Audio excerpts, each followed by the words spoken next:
Okay, lesson 2, I want to get into BB's box and some cool classic riffs that you'll find in this section of the scale pattern. It doesn't really matter what style of music you play. This scale pattern, this little section, is used in so many styles. It doesn't matter if you're playing old style blues, like B.B. King, or modern metal. Guys are still soloing using BB's box, alright, so you need to know about it. Now, in the last lesson I pointed out to you that BB's box is in this vicinity up here. When we play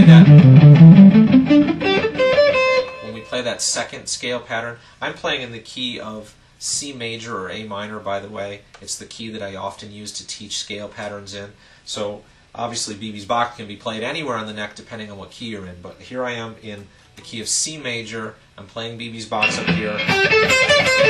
Those 4 notes. But I'm going to show you a little cheat that when we're playing lead guitar, instead of playing the 2nd and 4th finger as we do when we practice the scale, and those fingers need the practice, so keep doing that, but when we're soloing, we switch over to 1st and 3rd fingers because they're stronger fingers and you can use them to bend. Alright?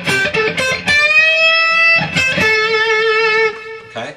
Let's make this our first example. Here's a very classic lead guitar riff.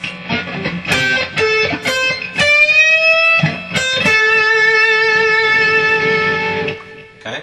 Here's another example. Here's another.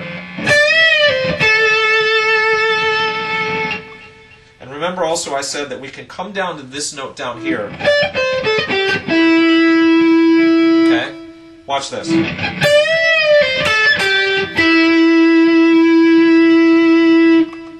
It's helpful also to understand the notes in this section and how they relate to your chord progression, because right here in BB's box we have the root notes for the 1, the 4, and the 5 chord, and so naturally it's no surprise that a blues player like BB would use it, because when we're playing over a 1-4-5 blues progression we've got all the notes. Okay, so let me show you a little bit about that so that when you're playing in BB's box you know which note to be on when your band is on the 1, the 4, or the 5 chord.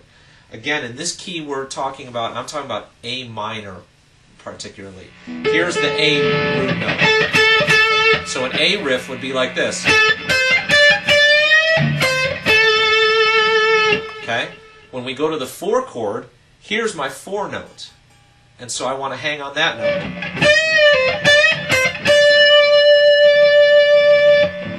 And when I get to the 5 chord, I can either bend that note up to the 5 or come down here to this one.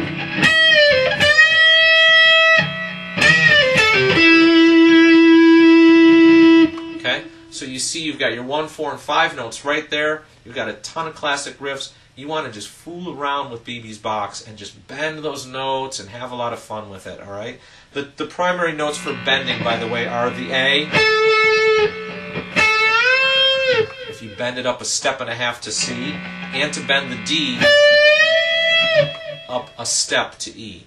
Those are the primary notes you want to bend in that area. Alright? That's BB's box. Have a lot of fun with that.